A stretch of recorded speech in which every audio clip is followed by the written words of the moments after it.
고린도전서 전후 갈라디아서 그다음에 에베소서 페이지로 310페이지. 네.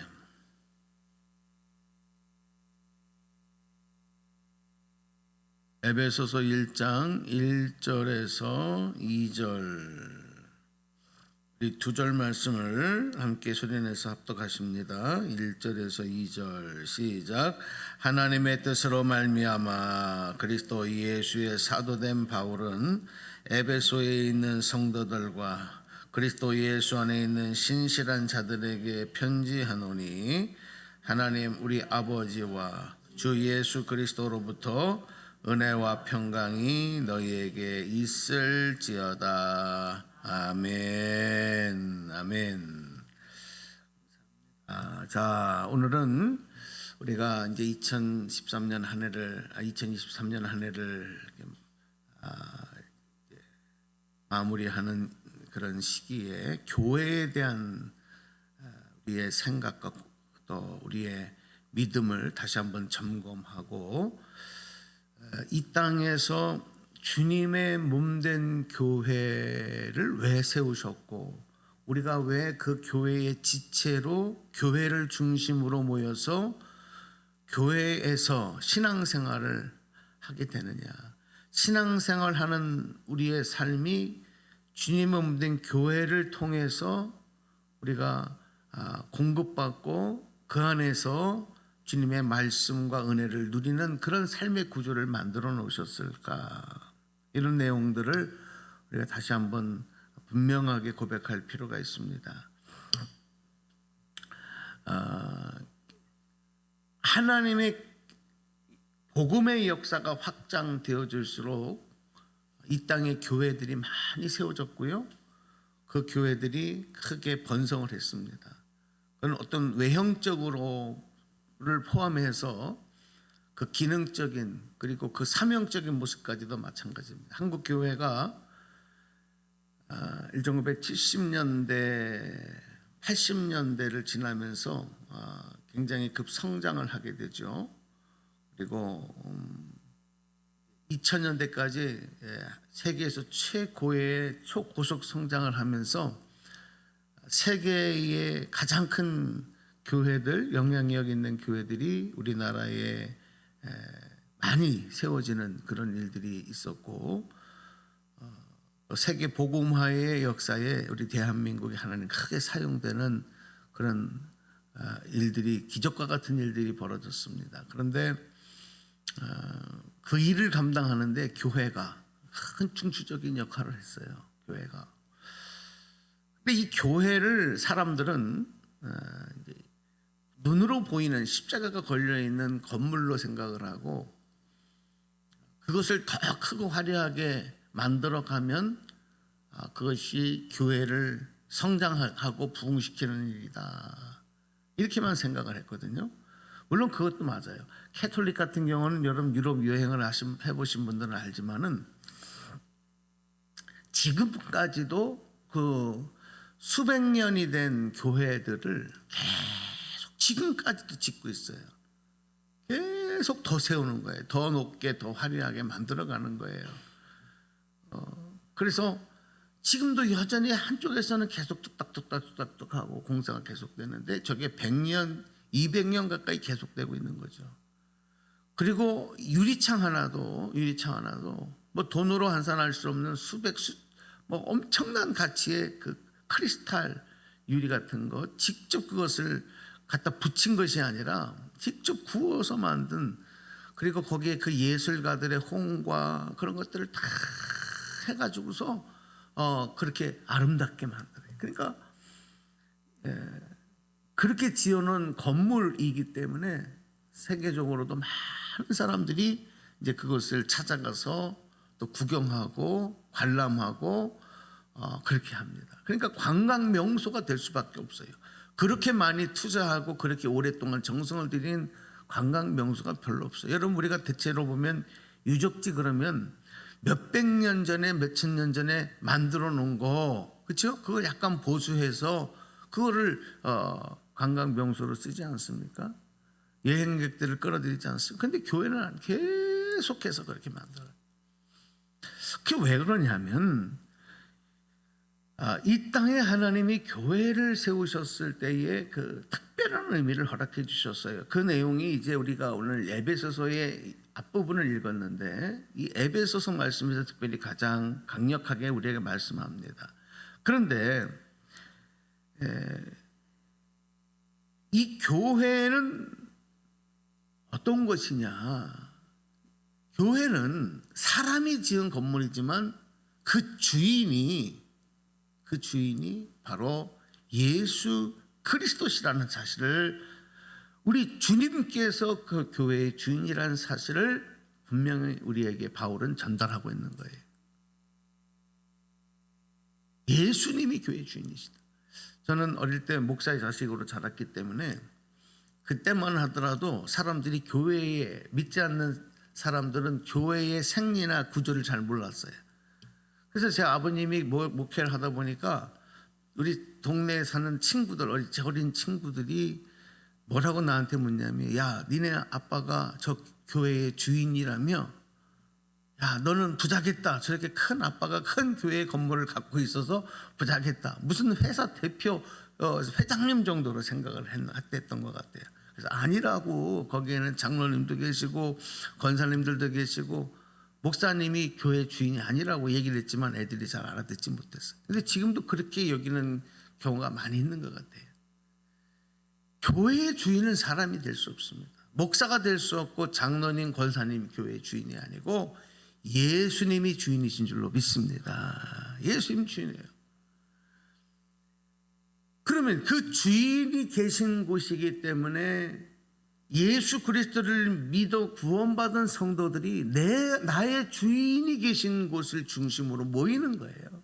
마치 양떼들이 내 주인인 목자를 중심으로 모이듯이, 목자가 계신 곳에 양들이 있듯이 교회의 주인이 예수님이기 때문에 우리는 믿는 자들, 구원받은 성도들의 믿음의 공동체가 교회가 되는 것입니다. 그래서 예수를 믿는다는 것은 바로 예수님의 나를 위해 구원해 주신 십자가를 통해서 죄사함을 믿는 것이고, 또 예수님의 부활을 통해서 그분이 나의 생명이 되시고 나의 주인 되신다는 사실. 그래서 교회는 건물 이상의 의미가 있다. 가장 큰 의미는 예수님이 주인이시다. 여러분, 교회를 생각할 때 겉으로 보여지는 건물이 아닌 그 속에 그 교회를 딱 붙들고 계신 주인 되신 예수 그리스도, 여러분 그분 안으로 나오는 마음으로 여러분 교회 중심의 신앙생활이 이루어지기를 주님의 이름으로 축원합니다. 그래서 교회는 예수님이 가장 중요하게 여기시는 게 뭐냐면 구원이에요. 영혼 구원이에요. 영혼을 구원하시기 위해서 이 땅에 오셨던 것이고, 영혼을 구원하시기 위해서 십자가에서 죽으신 것이고, 그 구원을 완성하시기 위해서 부활하셨잖아요. 그러니까 교회는 늘 영혼 구원, 가장 소망인 것이 어떻게 하면 영혼을 구원하고 구원받은 자들이 더 많이 모여서 주님을 중심으로 함께 하느냐. 두 번째는, 그래서 교회의 기능 중에 가장 중요한 것이 뭐냐면 예수님 안에서 그 거룩함을 추구하는 공동체를 이루어야 돼요. 세상의 모임과 다르다는 거예요. 동창회, 친목회, 여러분 이런 모임하고 교회의 모임은 전혀 다릅니다. 근데 많은 사람들이 비슷하게 생각해요. 무슨 모여서 등산을 가고 모여서 취미생활을 하고 밥을 먹고, 여러분 그런 정보를 나누는 것이 아니에요. 외국에서는요, 믿는 사람이나 믿지 않는 사람들이나 이 교회에 다 대부분 간다 그래요. 초창기 이민 세대들은 더 그랬다 그래요. 지금은 다 이렇게 인터넷으로, 디지털로, SNS로 정보가 공유되지만, 여러분 잘 아시는 것처럼 불과 한 20여 년 전만 하더라도 여러분 어디 무슨 스마트폰이 어디 있고 무슨 그렇습니까? 그렇죠? 무슨 인터넷이 있어요. 2000년 전에는 그런 거 생각도 못했어요. 있었어도 이렇게 지금처럼. 그러니까 어떻게 하냐면 외국에 나온 사람들이 교회에 가면 한국 사람들을 만날 수 있고, 교회 가면 서로 정보를, 집을 어떻게 어디 가서 얻냐, 직장은 어디 가서 알선을 하냐, 학교는 어떻게 가야 되냐, 이런 정보를 교회에서 먼저 모인 사람들에게 정보를 얻기 위해서라도 교회를 간 거예요. 그러니까 얼마나 전도하기 좋아요. 그런데 교회 본질을 잊어버렸어요. 그렇게 해서 교회를 간 건 좋은데 이 교회가 거룩함을 추구하는 공동체라는 사실을 여러분 희석시키는 거죠. 약화가 된 거예요. 그러다 보니까 교회가 세상 모임과 같이 돼버리죠. 여러분, 교회는 예수님 안에 있는 신실한 자들. 자, 우리 1절에 보시면요, 그렇게 얘기해요. 바울이, 예수의 사도된 바울은 에베소에 있는 성도들과 그리스도 예수 안에 있는 누구에게? 신실한 자들에게. 신실한 자들이란 뭐냐면 이 거룩함을 추구하는 성도들을 말하는 거예요. 그냥 교회 나오는 사람들이 아니라 하나님의 거룩함을 추구하는, 그게 뭐냐면 예수님을 닮는 거죠. 예수님이 이 땅에 오신 하나님의 아들이시기 때문에 하나님은 거룩하시고 그 거룩함을 우리가 이루기 위해서는 이 땅에 오신 하나님을 닮아가야 되잖아요. 그러니까 예수님의 성품과 예수님의 말씀과 예수님의 가르치심을 우리가 배우고 닮아가는 삶을 살아가는. 그 교회는 모여서 우리가 거룩함을 추구해야 돼. 신실한 성도들의 모임이 돼요. 그래서 우리 모두가 모일 때마다 서로가 은혜, 그리고 서로의 하나님의 크신 그런 은혜들을 서로 나누고 본받고 닮아가는 이러한 모습들을 이뤄가는 것이 교회의 진정한 모임이다. 그러니까 사실은 교회에서 모여서는 싸우고 갈등하고 다투는 일들이 교회 안에서는 벌어지면 안 되는 거예요. 응? 서로 이간질하고 경쟁하고 시기하는 것, 사람의 모임이기 때문에 당연히 나타나지만 그것은 교회 기능이 이미 파괴된 거예요. 왜? 교회는 신실함과 거룩함을 이루어야 되기 때문에 그래요. 마지막 세 번째는 교회는 은혜와 평화를 지향하는 공동체가 돼야 돼요. 다른 게 없습니다. 우리는 보통 사람들을 만족시키는, 그래서 사람들의 니드, 필요, 욕구를 채워주는 교회가 좋은 교회라고 생각해요. 그렇지 않아요. 교회는 어떤 교회가 좋은 교회냐? 은혜와 평화를 지향하는 교회. 은혜는 뭡니까? 하나님의 조건 없는 우리에게 주신 사랑이고 선물 아니겠습니까? 가장 큰 은혜가 그래서 여러분 예수님 이 땅에 오심이고 예수님 우리를 위해 십자가에서 죽으신 것인 줄로 믿습니다. 가장 큰 은혜가 예수님 나를 위하여 부활하시고 우리에게 영원한 생명 되신 것. 왜?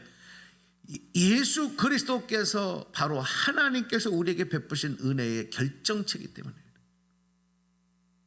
그리고 평강, 예수 그리스도를 우리가 영접하고 나면 우리의 마음속에 두려움과 불안함과 모든 것들이 평화로 바뀌어요. 그래서 예수님이 이 땅에 오실 때 평화의 왕으로 오셨어요. 주님을 내 마음속에 영접하고 나면 불안하고 답답한 마음들이 평강으로 바뀌게 될 줄로 믿습니다. 감사함으로 바뀌게 되는 거예요. 여러분, 그것을 교회가 추구해 나가는 거예요. 그 교회는 은혜로운 공동체, 평화로운 공동체를 이루어가야 돼요. 올 한 해 동안에 우리 한국 교회가 코로나 이후에 많이 지금 회복의 길로 달려가고 있지만 아직도 많은 어려움들이 있어요.